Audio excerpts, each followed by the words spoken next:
My dears बहुत बहुत स्वागत करुच्ची मोर सुभद्रा हैप्पी लाइफ चैनल को। आशा करुच्ची आपण माने समस्त बहुत भलरे अछंती एवं बहुत खुशी रे अछंती। मो चैनल रे मु लॉ ऑफ अट्रैक्शन बाबद रे आलोचना करिथाय। आपण माने केमिति लॉ ऑफ अट्रैक्शन बा आकर्षण रो नियम को अनुसरण करिकि निज जीवन को सुखमय आनंदमय शांतिमय करि परिबे ताहारी बाबद रे आलोचना करिथाय। बा निजर जीवन जहाँ भी आवश्यकता अच्छी आपण माने केमिति फुलफिल करि परिबे ताहारी बाबद रे आलोचना करिथाय। जदि आपण मानकर एई लॉ ऑफ अट्रैक्शन बा आकर्षण रो नियम को अनुसरण करिकि आपण माने निज जीवन को सरस सुंदर करिया पई चाहुचंती, आनंद रे भरि देबा पई चाहुचंती बा निजे निजको जो रूप रे देखिया पई चाहुचंती, जदि सेई रूप रे पाइबा पई चाहुचंती बा निजर भाग्य रो उदय करिया पई चाहुचंती ताले निहाती भाବରେ मो चैनल को सब्सक्राइब करदेबे एवं आपण मानकर बहुमूल्य मतामत को निहाती भाବରେ रखिबे। आपण मानकर जो बहुमूल्य मतामत आपण मानकर जो बहुमूल्य मतामत मते आगो को जीवा पई आहुरी हेल्पफुल हे परिबो। तो थैंक यू सो मच। प्रथम मु आपण मानको बहुत धन्यवाद एवं कृतज्ञता ज्ञापन करूची। आपण माने प्रतिदिन मो वीडियो को देखुचंती, वीडियो को पसंद करूचंती। आपण माने मो वीडियो को देखिकी निज जीवन रो परिचर्या को परिवर्तन करिया पई वीडियो को देखिकी जो वीडियो को अनुसरण करिकी निज जीवन रो परिचर्या को परिवर्तन करिया पई जो रेस्पोंसिबिलिटी नेइछंती सेति पई मो हृदय रु मो आपण मानको पुणी थरे बहुत बहुत धन्यवाद एवं कृतज्ञता ज्ञापन करूची। तो पुणी आ एक नुवा वीडियो नेकी आपण मानका सम्मुखरे उपस्थित हेई परिछि। पुणी आथरे से सुवर्ण सुजोग पाई परिछि, सेति पई परमपिता परमेश्वर को मध्य मोर बहुत बहुत धन्यवाद। आज आसतु मु आपण मानकु गोटे नुआ टॉपिक बाबद रे आपण मानको सहित आलोचना करिया पई आसीछि बा अवगत करैया पई आसीछि। जो आपण माने बेले बेले आपण मानका लाइफ रे एमिति अन्य मानको पाखरु धोखा खाइथांती, धोखा पाइथांती, जोटा कि आपण मानको आगो को बढ़िया पई बहुत कष्ट हेइथाय। आपण माने भांगी आउ आगो को जीवा पॉसिबल नुह। से लोकों को मो हृदय रु मो मनरु बहुत भल पाउथिले कि मो हृदय रे तांको जागा देई सारिथिली। तांको व्यतीत मु आ काहाकू भी से जागा देई परिबिनी। जो आपण मानकर जो एई भलिया सिचुएशन जो मानकर भी क्रिएट हेइची, तो मु सेई मानको पई स्पेशली केमिति से माने अति इजीली रे ताको ग्रहण करिकि आगो को बढ़ी पारिबे ताहारी बाबद रे आलोचना करिया पई आसीची।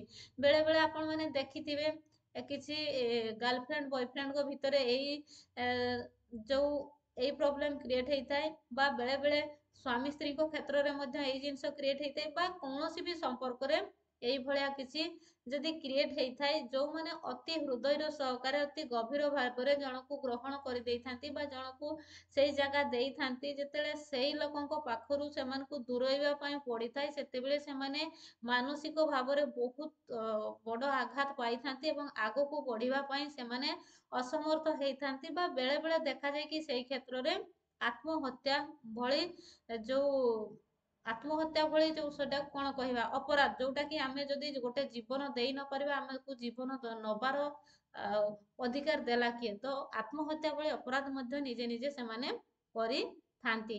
तो काहे कि सेटा हेई थाए बा आमे काहे कि से सब को सामना करि थाउ बा सेई सबु जो माने भी सामना करूछंती से माने ताको केमिति अति इजीली रे ग्रहण करिकि से माने आगो को बढ़ी पारिबे ताहारी बाबद रे मु आपण मानको सहित आलोचना करिया पई आसी बा अवगत करिया पई आसीची।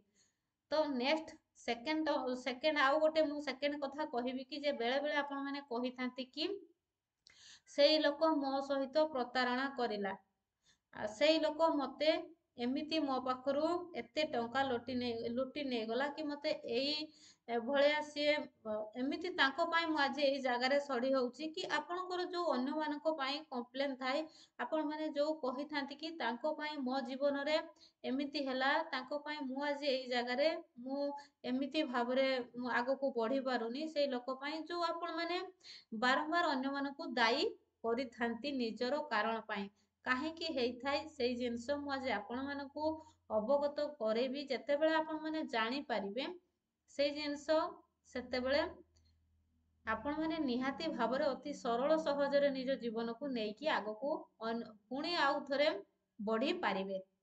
ଠିକ ଅଛି, ଆସନ୍ତୁ ଜାଣିବା। ପ୍ରଥମେ ମୁଁ ଆଜି ଆପଣଙ୍କୁ କହିବି ଯୋଉ ଗୋଟେ ପବିତ୍ର ଆତ୍ମା, ଦୁଇ ପବିତ୍ର ଆତ୍ମା ମାନଙ୍କ ମଧ୍ୟରେ ଯୋଉ ପବିତ୍ରତାର ଭଲ ପାଇବାର ସମ୍ପର୍କ ଗଢି ଉଠିଥାଏ। ନେକ୍ସଟ କିଛି ଦିନ ଭଲ ଗଲା ପରେ ଆପଣ 2 ମାସ 4 ମାସ ଆଉ ବର୍ଷେ 2 ବର୍ଷ 5 ବର୍ଷ ଗଲା ପରେ ଯେତେବେଳେ ତାଙ୍କ ଭିତରେ ଗୋଟେ ସମ୍ପର୍କ ଭିତରେ ଗୋଟେ ଫାଟ ସୃଷ୍ଟି ହୁଏ, ସେମାନେ ପରସ୍ପର ଠାରୁ ଦୂରେଇ ଯାଆନ୍ତି, ତ କେହି କେହି ଏହାକୁ ସହଜରେ ନେଇ ପାରନ୍ତିନି, ସେମାନେ ଆତ୍ମହତ୍ୟା ମଧ୍ୟ କରି ପକାନ୍ତି। ସରି କଟ କଟ କଟ। ତ ଯୋଉମାନେ ବି ଆଗକୁ ବଢି ପାରନ୍ତିନି ତାଙ୍କ ପାଇଁ ମୁଁ କହୁଛି, ପ୍ରକୃତରେ ସେଇ ଜିନିଷ ଜାଣିବା ଦରକାର ଯେ କାହିଁକି ମତେ ସେଇ ଜିନିଷକୁ ସାମ୍ନା କରିବା ପାଇଁ ପଡିଲା। ତ ଆପଣ ଆପଣମାନେ ଅନ୍ୟମାନଙ୍କୁ ଦାୟୀ କରିବା ପୂର୍ବରୁ ନିଜେ ଜାଣନ୍ତୁ କି ଯାହା ବି ଆଜି ଯୋଉ ଜାଗାରେ ଆପଣ ଅଛନ୍ତି, ଯେମିତି ବି ଆପଣଙ୍କ ସହିତ ହଉଛି, ତ ସେଇଟା କେବେ ନା କେବେ ଆପଣ ମାନଙ୍କର ପାଷ୍ଟର କର୍ମର ଫଳ ଅନୁଯାୟୀ ପ୍ରାରବ୍ଧ ଆପଣଙ୍କୁ ମିଳୁଛି। କେବେ ନା କେବେ ଆପଣ କାହାକୁ ନା କାହାକୁ କୋଉ ପବିତ୍ର ଆତ୍ମାକୁ ଆପଣ ଧୋକା ଦେଇଛନ୍ତି, ଯଦ୍ୱାରା କି ଆପଣଙ୍କ ଲାଇଫରେ ସିଏ ଏମିତି ଏକ ଲୋକଙ୍କୁ ଆପଣ ତାଙ୍କ ଲାଇଫକୁ ଆପଣ ପୂର୍ବରୁ କେବେ ଏଣ୍ଟ୍ରି କରିଛନ୍ତି, ତାଙ୍କ ସହିତ ସୁସମ୍ପର୍କ ରଖିଛନ୍ତି, ତାଙ୍କ ମନରେ ବିଶ୍ୱାସ ଜନ୍ମେଇଛନ୍ତି, ତାଙ୍କ ସହିତ ଆପଣଙ୍କର ବହୁତ ନିବିଡ଼ ସମ୍ପର୍କ ହେଇଛି, ତାପରେ ଆପଣ ହିଁ ତାଙ୍କୁ ଯେତେବେଳେ ଏଭଏଡ୍ କରିଛନ୍ତି, ଆପଣ ତାଙ୍କ ସହିତ ତାଙ୍କ ପାଖରୁ ଦୂରେଇବା ପାଇଁ ଚାହିଁଛନ୍ତି, ଧୀରେ ଧୀରେ ତାଙ୍କଠୁ ଦୂରେଇ ମଧ୍ୟ ଯାଇଛନ୍ତି, ପୁଣି ନେକ୍ସଟ ଆପଣ ଆଉ ଅନ୍ୟ ରାସ୍ତାରେ ଯାଇକି ଅନ୍ୟକୁ ନିଜେ ଚୁଜ୍ କରିକି ଅନ୍ୟଙ୍କ ସହିତ ଆଗକୁ ବଢିଛନ୍ତି। ତ ସେଇ ଜିନିଷ ଆପଣ ଯୋଉଟା ଛୋଟ ଆକାରରେ କରିଥିଲେ ସେଇଟା ଆପଣଙ୍କର ପ୍ରାରବ୍ଧ ବନିକି ଯୋଉ ଲୋକଙ୍କୁ ଆପଣ ଦୂରେଇ ଦେଲେ, ତାଙ୍କର ଯୋଉ ପ୍ରତିଦିନର ଅଫସୋସ, ପ୍ରତିଦିନର ଯୋଉ ତାଙ୍କର ଅନ୍ତରାତ୍ମାର ଡହଳ ବିକଳ, ଯୋଉ ତାଙ୍କ ଭିତରେ ଯାହା ବି କ୍ରିଏଟ ହେଇଛି, ସେଇ ସବୁତକ ଜିନିଷ ଆମ ଅନ୍ତରାତ୍ମାରେ ବ୍ଲକେଜେସ୍ ହେଇଛି ବା ଆମର କର୍ମର ପ୍ରାରବ୍ଧ ସଦୃଶ, ସେଇଟା ଆମକୁ ଆଜି ଯୋଉଟା କି ଆଜି ଆମେ ଯୋଉଠି ବି ଅଛୁ ସେଇଟା ମୁଁ ଯୋଉଟା କହିବା ପାଇଁ ଚାହୁଁଛି ଆପଣ ମାନେ ବହୁତ ଭଲ ଭାବରେ ବୁଝିପାରୁଥିବେ ଯେ ଆଜି ଯୋଉ ଜାଗାରେ ବି ଆମେ ଅଛୁ, ଯାହା ବି ଆମ ସହିତ ହଉଛି, ସେଟା ପୂର୍ବରୁ କେବେ ନା କେବେ ଆମେ କାହାରି ସହିତ ଆମେ ସେଇଭଳିଆ ବିହେଭ କରିଛେ, କାହାରି ନା କାହାରିକୁ ଆମେ କଷ୍ଟ ଦେଇଛେ, କାହାରି ଅନ୍ତରାତ୍ମାର କଷ୍ଟର କାରଣ ବନିଛେ, ଯୋଉଟା କି ଆଜି ଆମ ପାଇଁ ସେଇଟା ପ୍ରାରବ୍ଧ ସଦୃଶ ଆମ ପାଖକୁ ଆସିଛି, ଆମକୁ ସେଇଟା ସାମ୍ନା କରିବା ପାଇଁ ପଡୁଛି। ତ ଯଦି ଆପଣ ନିଜକୁ ନିଜେ ଦାୟୀ କରି ଦଉଛନ୍ତି ବା ପ୍ରକୃତରେ ନିଜେ ହିଁ ଯୋଉ ଜାଗାରେ ଆଜି ଅଛନ୍ତି, ନିଜେ କରିଥିବା ପାଷ୍ଟରେ କର୍ମକୁ ନେଇକି ଆଜି ସେଇ ଜାଗାରେ ଅଛନ୍ତି, ତ ଯଦି ଆପଣ ସେଟାକୁ ଗ୍ରହଣ କରି ନିଅନ୍ତି କି ମୋ ସହିତ ଯାହା ବି ହେଇଛି ଆଜି, ମୁଁ ପୂର୍ବରୁ କାହା ସହିତ ସେମିତି ମୁଁ ନିଜେ ହିଁ କରିଛି, ଯାହା ଦ୍ୱାରା କି ମତେ ଆଜି ସେଇ ଜିନିଷକୁ ସାମ୍ନା କରିବା ପାଇଁ ପଡୁଛି। ତ ସିଏ ଯୋଉ ଆମର ପ୍ରାରବ୍ଧ ଥିଲା, ସେ ପ୍ରାରବ୍ଧରୁ ଆମକୁ ମୁକ୍ତି ଦେବା ପାଇଁ ଆମର ଯୋଉ କଲା କର୍ମଟାକୁ ଆମେ ଯୋଉ କ୍ରିୟମାଣ କର୍ମ କହୁଛେ, ଯୋଉଟା ଆମ ଦ୍ୱାରା ହେଇଯାଇଛି, ସେଇ କର୍ମକୁ ଆମର ଯୋଉ ପ୍ରାରବ୍ଧକୁ ଆମର କାଟିବା ପାଇଁ ସେ ଆମ ଲାଇଫକୁ ସେତିକି ଦିନ ପାଇଁ ଆସିଲେ, ତାଙ୍କର ଯେତେବେଳେ ଆମ ସହିତ ପୁରା ଯୋଉଟା ମୋର କହିବା କଥା ଯେ ଯୋଉଟା ହିସାବ ନିକାଶ ହେଇଗଲା, ତାଙ୍କଠୁ ଯେତିକି ଆମେ କଷ୍ଟ ପାଇବା କଥା ତାର ସମୟ ଆସିଗଲା, ତ ସେତେବେଳେ ସିଏ ଆମଠୁ ଧୀରେ ଧୀରେ ଧୀରେ ଧୀରେ ଆମଠୁ ସିଏ ଅନ୍ୟ ଆଡେ ତାଙ୍କର ସିଏ ଯିବା ପାଇଁ ଲାଗିଲେ। ଠିକ ସିଏ ଯୋଉ ଆମ ସହିତ ଯେମିତି କରିଲେ, ତାଙ୍କ ଲାଇଫରେ ମଧ୍ୟ କେହି ନା କେହି ଯୋଉ ଥାର୍ଡ ପର୍ସନ ଆସିଗଲେ, ତାଙ୍କୁ ସିଏ ଧୀରେ ଧୀରେ ତାଙ୍କ ଆଡେ ଯୋଉ ଢଳିଗଲେ, ତାଙ୍କୁ ଯୋଉ ଧୀରେ ଧୀରେ ତାଙ୍କୁ ଭଲ ଲାଗିଲା, ତାଙ୍କ କଥାବାର୍ତ୍ତା ଭଲ ଲାଗିଲା, ତାଙ୍କ ସହିତ କଥା ହେଲେ, ତାଙ୍କ ସହିତ ଟାଇମ ସ୍ପେଣ୍ଡ କଲେ, ଧୀରେ ଧୀରେ ତାଙ୍କୁ ମିଛ ସତ କହିକି ଯେ ମୋର ତାଙ୍କ ସହିତ କିଛି ନାହିଁ, ମୁଁ ସେ ସବୁକୁ କ୍ଲୋଜ କରିଦେଇଛି କି କିଛି, ତାଙ୍କର ଯୋଉ ନୂଆ ଲୋକଙ୍କ ସହିତ ସେ ଯୋଉ ସମ୍ପର୍କକୁ ଷ୍ଟାର୍ଟ କରିଲେ, ଆପଣଙ୍କୁ ଯୋଉ ବ୍ରେକଅପ୍ କରିକି ଆଗକୁ ଯୋଉ ଆଉ ଏକ ଲୋକଙ୍କ ସହିତ ତାଙ୍କର ଯୋଉ ସେଟଅପ୍ କରିଲେ, ସେ ଆଗକୁ ବଢିଲେ, ତାଙ୍କର 2 ବର୍ଷ 4 ବର୍ଷ 6 ବର୍ଷ 8 ବର୍ଷ ତାଙ୍କର ଭଲରେ ଗଲା, ତାପରେ ପୁଣି ତାଙ୍କ ଲାଇଫକୁ ମଧ୍ୟ ସେଇ ନେକ୍ସଟ ଜିନିଷ ଆସିବାକୁ ଲାଗିବ। ଯେମିତି ଆପଣଙ୍କୁ ପଛରେ ଛାଡି ଯାଇଥିଲେ, ଆପଣ ଯୋଉ କଷ୍ଟଟା ପାଇଛନ୍ତି ତାର 3 ଗୁଣା କଷ୍ଟ ତାଙ୍କୁ ମିଳିବ। ତେଣୁ ମୋର ଆପଣମାନଙ୍କୁ ମୁଁ କଣ କହିବା ପାଇଁ ଚାହୁଁଛି,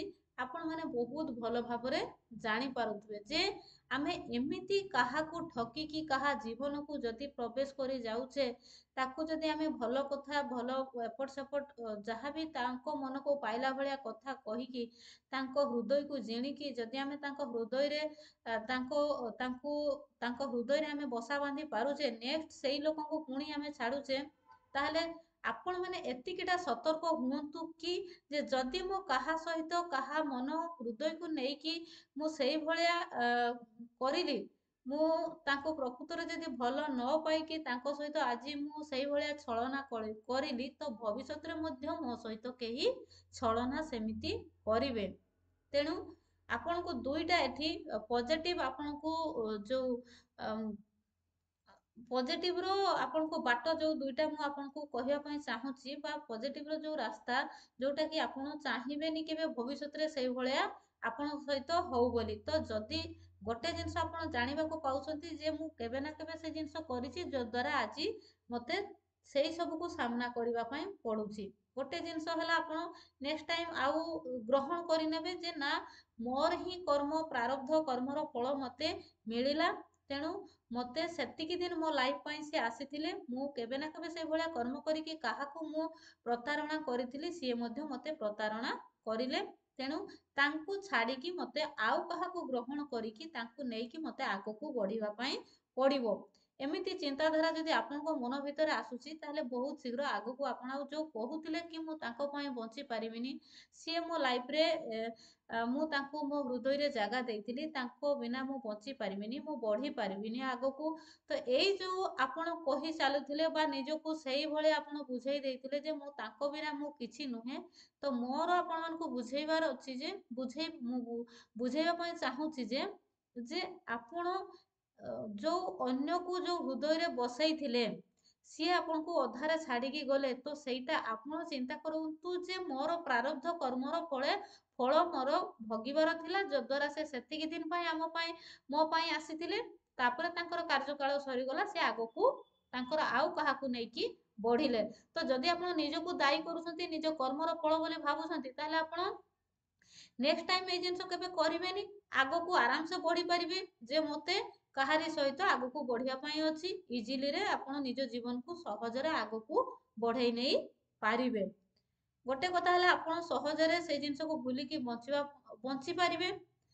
ଆଉ ଗୋଟେ ଜିନିଷ ହଉଛି, ଆପଣଙ୍କୁ ମୁଁ ଯୋଉ କଥା କହୁଛି ଆପଣ ମଧ୍ୟ ସତର୍କ ହେଇଯିବେ ଯେ ଯଦି ମୁଁ ଆଜି କାହା ସହିତ ଛଳନା କରୁଛି, ଯଦି ମୁଁ କାହାକୁ ଠକୁଛି, ଯଦି କାହାକୁ ମୁଁ ପ୍ରତାରଣା କରୁଛି, ତ ଆଜି ମୁଁ ତାଙ୍କ ହୃଦୟ ଆତ୍ମାରେ ଯୋଉ କଷ୍ଟଟା ଦଉଛି, ଭବିଷ୍ୟତରେ ସେଇ ହୃଦୟ ମୁଁ ଯାହାକୁ ଭଲ ପାଉଥିବା ଅନ୍ତରାତ୍ମା ଦେଇକି ମୁଁ ଅନ୍ତରରେ ଯାହାକୁ ବସେଇଛି, ସେଇ ଲୋକ ବି ମତେ କେବେ ନା କେବେ ସେଇଭଳିଆ ମୋ ସହିତ ପରିସ୍ଥିତି କ୍ରିଏଟ ହବ ହିଁ ହବ। ତେଣୁ ସେ ଲୋକ କେତେବେଳେ ବି ସିଏ ମିଛ ସତ କହିକି ସମ୍ପର୍କକୁ ମଜବୁତ କରିବ ନାହିଁ। ପ୍ରକୃତରେ ସମ୍ପର୍କ ଯାହାଙ୍କ ସହିତ ତାଙ୍କର ରଖିବାର ଅଛି ସବୁଦିନ ପାଇଁ, ସେ ପ୍ରକୃତରେ ସତଟାକୁ ନେଇକି ସମ୍ପର୍କକୁ ନେଇକି ଆଗକୁ ବଢିବା ପାଇଁ ଚାହିଁବେ। ଆପଣମାନଙ୍କର ଦୁଇଟି ପଜିଟିଭ ୱେ ଆପଣମାନଙ୍କୁ ମିଳିଗଲା ଯେ ଯୋଉମାନେ ବି ଏଇଭଳିଆ କରୁଛନ୍ତି, ଅନ୍ୟମାନଙ୍କୁ ଭାବୁଛନ୍ତି ଅନ୍ୟମାନଙ୍କ ଜୀବନକୁ ଖେଳନା କରିକି କିଛି ଦିନ ପାଇଁ ତାଙ୍କ ସହିତ ଟାଇମ ସ୍ପେଣ୍ଡ କରିକି ମୁଁ ଆଗକୁ ବଢିବି, ତ ଦୟା କରିକି ସେଇଭଳିଆ କାହାରି ଅନ୍ତରାତ୍ମାକୁ ଆପଣମାନେ କଷ୍ଟ ଦିଅନ୍ତୁ ନାହିଁ। ଯେତେବେଳେ ଆପଣ ଅନ୍ୟର ଅନ୍ତରାତ୍ମାର କଷ୍ଟର କାରଣ ବନୁଛନ୍ତି, ସେତେବେଳେ ଆପଣଙ୍କର ନିଜସ୍ୱ ବ୍ଲକେଜେସ୍ ହଉଛି। ଆପଣ ନିଜେ ଯେତେବେଳେ ଯୋଉ ସଫଳତା ଆଡକୁ ଅଗ୍ରସର ହଉଛନ୍ତି, ସେଇ ସଫଳତାର ପ୍ରତିବନ୍ଧକ ସେଇ ଜିନିଷ ସାଜିବ। ଆଗକୁ ଆପଣ ବଢିବା ପାଇଁ ଆପଣଙ୍କୁ କଷ୍ଟ ହେଇଯିବ। ତେଣୁ ଆପଣମାନେ ଏଇ ଦୁଇଟି ଜିନିଷକୁ ମନେ ରଖନ୍ତୁ, କେତେବେଳେ ବି କୌଣସି ଆତ୍ମାକୁ କଷ୍ଟ ଦେବା ପାଇଁ ଚେଷ୍ଟା କରନ୍ତୁ ନାହିଁ। ନେକ୍ସଟ ଯୋଉ ମୁଁ ସେକେଣ୍ଡ କଥା କହିଲି ଯେ ଆପଣମାନେ କମ୍ପ୍ଲେନ କରିଥାନ୍ତି ସିଏ ମୋର ଏତେ ଟଙ୍କା ନେଇଗଲା, କି ମତେ ତା ପାଇଁ ମୋର ଆଜି ଏଇ ପରିସ୍ଥିତି, କି ତା ପାଇଁ ମୁଁ ଆଜି ଏଇ ଜାଗାରେ, ତ ଯୋଉ ଆପଣମାନେ ଯୋଉ ଅନ୍ୟଙ୍କ ନାଁରେ କମ୍ପ୍ଲେନ କରୁଛନ୍ତି, ଅନ୍ୟଙ୍କୁ ଦାୟୀ କରୁଛନ୍ତି ନିଜ ପରିସ୍ଥିତି ପାଇଁ, ତ ଆପଣଙ୍କୁ ଗୋଟେ ମୁଁ ଜିନିଷ ଏତେ ସୁନ୍ଦର ଭାବରେ ଅବଗତ କରିବା ପାଇଁ ଚାହୁଁଛି ଯେ ଆଜି ଯୋଉ ଜାଗାରେ ବି ଆମେ ଆଫର୍ମେସନ ଯୋଉ କରୁଛେ ପ୍ରତ୍ୟେକ ଦିନ ଲାଇଭ କ୍ଲାସରେ, ମୁଁ ବର୍ତ୍ତମାନ ମୁଁ ମୋ ସହିତ ଯାହା ବି ଘଟୁଛି ଯାହା ବି ହଉଛି ବହୁତ ଭଲ ହଉଛି, ମୁଁ ତାକୁ ସୁସ୍ଥ ମନରେ ସୁସ୍ଥ ମସ୍ତିଷ୍କରେ ସ୍ୱୀକାର କରୁଛି। ଆମେ ଯୋଉ କହୁଛେ କି ତ ସେଇଟା ଆକ୍ଚୁଆଲି ଆମେ ଆଜି ଯୋଉ ଜାଗାରେ ବି ଅଛୁ, ଯାହା ବି ଆମ ସହିତ ଘଟୁଛି ସେଇଟା ହେଲା ଆମର ପ୍ରାରବ୍ଧ। ଆମେ ତାକୁ ସୁସ୍ଥ ମନରେ ସୁସ୍ଥ ହୃଦୟରେ ସୁସ୍ଥ ମସ୍ତିଷ୍କରେ ତାକୁ ଆମେ ଗ୍ରହଣ କରି ନେବାର ଅଛି। ଆମେ ଯଦି କାହାକୁ ଦାୟୀ କରୁଛେ ତାଙ୍କ ପାଇଁ ମୋର ଆଜି ଏମିତି ହେଲା, ତାଙ୍କ ପାଇଁ ସେମିତି ହେଲା, ଆମେ କାହାକୁ ଆମ ନିଜ ପରିସ୍ଥିତି ପାଇଁ ଯଦି ଆମେ ଦାୟୀ କରିକି କମ୍ପ୍ଲେନ କରୁଥିବା, ଆମର ସବୁଦିନ ସେମିତିରେ ହିଁ ଚାଲିଯିବ। ଆମେ ବଞ୍ଚିବା, ଆମ ଜୀବନ କଷ୍ଟମୟ ହେଇଯିବ। ଯେତେବେଳେ ଆମେ ସବୁ କିଛିକୁ ନିଜ ଆଡକୁ ଆମେ ଟାଣି ନବା ବା ନିଜ ଆଡକୁ ନିଜେ ପ୍ରକୃତରେ ରିଏଲଟାକୁ ଆମେ ଯଦି ବୁଝିବା ଯେ ନା ମୁଁ ଆଜି ଯୋଉ ଜାଗାରେ ବି ଅଛି ସେଟା ମୁଁ କେବେ ନା କେବେ ତାକୁ ମୁଁ ହିଁ ନିଜେ କ୍ରିଏଟ କରିଛି, ମୁଁ ମୋ କର୍ମ ହିସାବରେ ହିଁ ଆଜି ମୁଁ ଏଇ ଜାଗାରେ ଅଛି, ଅନ୍ୟମାନେ କେବଳ ମାଧ୍ୟମ। ଆଜି ଯୋଉ ଜାଗାରେ ବି ଭଗବାନ ମତେ ରଖିଛନ୍ତି ସେଟା ଭଗବାନଙ୍କର ଇଚ୍ଛା, ଏଇଥିରେ ବି ମୋର କିଛି ନା କିଛି ମଙ୍ଗଳ ଅଛି। ତେଣୁ ଆପଣମାନଙ୍କୁ ଯୋଉ ଦୁଇଟା କଥା ଗୋଟେ ଭିଡିଓରେ ମୁଁ ଯୋଉ ଅବଗତ କରେଇବା ପାଇଁ ଚାହିଁଲି ବା ଅବଗତ କରେଇଲି, ତ ଆପଣମାନେ ଜାଣିପାରୁଥିବେ ଯେ ଏବେ ଗୋଟେ କଥା ହେଲା, ପ୍ରଥମ କଥା ହେଲା ଏବେ ଆପଣ ଇଜିଲିରେ ଆଗକୁ ବଢି ପାରିବେ, ଏବଂ ଦୁଇରେ ହେଲା ଆପଣ ଅନ୍ୟମାନଙ୍କୁ କେବେ ବି ଦାୟୀ କରିବେ ନାହିଁ ନିଜ ପରିସ୍ଥିତି ପାଇଁ, କାହିଁକି ନା ନିଜେ କଲା କର୍ମର ଫଳ ହିସାବରେ ହିଁ ଆଜି ଆମେ ସେଇ ଜାଗାରେ ଅଛୁ। ନେକ୍ସଟ ହେଲା ଆମେ ଯେତେବେଳେ ଏହାକୁ ସହଜରେ ନେଇ ନବା, ଆମେ ଖୁସିରେ ଆନନ୍ଦରେ ଯେତେବେଳେ ଆମେ ଆଗକୁ ବଢି ଚାଲିବା, ଆମ ସହିତ ଆମ ଜୀବନ ଆନନ୍ଦମୟ ହବ, ଚମତ୍କାର ଭରା ହବ। ଯଦି ଆମେ ସେଇ ଜିନିଷକୁ ଧରି ଜାବୁଡି ବସିବା, ତାହେଲେ ଆମ ସହିତ ସେମିତି ହିଁ ଘଟି ଘଟି ଯିବ। ତେଣୁ ଆପଣ ମାନେ କେତେବେଳେ ବି ମନରେ ଉଣା ଆଣନ୍ତୁନି, ଦୁଃଖ କରନ୍ତୁନି ଯେ ସିଏ ମୋ ସହିତ ଧୋକା କରିଲେ। ଆପଣ ଭାବି ନିଅନ୍ତୁ ବା ଆପଣ ଗ୍ରହଣ କରିବା ପାଇଁ ପଡିବ, କାହିଁକି ନା ସେଟା ପ୍ରାରବ୍ଧ। ସେ ସେତିକି ଦିନ ପାଇଁ ଆମ ଲାଇଫକୁ ଆସିକି ଆମେ ଯୋଉ ପୂର୍ବ କର୍ମର ଯେତିକି ଆମର ଥିଲା ତାକୁ ସିଏ ଫୁଲଫିଲ କରିସାରିଲେ। ଯୋଉ ପୂର୍ବ କର୍ମର ଆମର ଯୋଉ ପୂର୍ବରୁ ଯୋଉ କର୍ମକୁ ଆମେ ନିଜେ ଅର୍ଜନ କରିଥିଲୁ, ତାର ଫଳ ସ୍ୱରୂପ ଆମକୁ ସେତିକି ସେତିକି ଦିନ ସେତିକି ସମୟ ଆମ ସହିତ ଭଲ ହେଲା। ତାପରେ ଆମେ ଯୋଉ ଅନ୍ୟକୁ କଷ୍ଟ ଦେଇଥିଲୁ, ସେଇ କଷ୍ଟଟାର ପରିଣାମ ସ୍ୱରୂପ ଆମକୁ କଷ୍ଟ ପାଇବା ପାଇଁ ପଡିବ ହିଁ ପଡିବ। ତେଣୁ ଯେବେ ନା ଯେବେ ଆମେ ଯୋଉ ଜାଗାରେ ବି ଅଛୁ, ଆମେ ଆମର କଲା ପ୍ରାରବ୍ଧ କର୍ମ ହିସାବରେ ବି ଆମ କ୍ରିୟମାଣ କର୍ମ ପାଇଁ ଆମେ ଆଜି ଏଇ ଜାଗାରେ ଅଛୁ। ତେଣୁ ଅନ୍ୟକୁ ଦାୟୀ ନ କରିକି ଅତି ଇଜିଲିରେ ସେ ସବୁକୁ ଗ୍ରହଣ କରିକି ଆଗକୁ ବଢନ୍ତୁ, ଜୀବନ ସରସ ସୁନ୍ଦର ହେଇପାରିବ। Thank you so much. Video ଭଲ ଲାଗିଲେ ଆପଣମାନଙ୍କର ବହୁ ମୂଲ୍ୟ ମତାମତ ନିହାତି ଭାବରେ ରଖିବେ। ଯଦି କାହାଙ୍କ ଲାଇଫରେ ଏମିତି ହଉଛି, ନିହାତି ଭାବରେ ଅତି ଇଜିଲିରେ ଲାଇଫକୁ ଗ୍ରହଣ କରନ୍ତୁ, ଆଗକୁ ବଢି ପାରିବେ।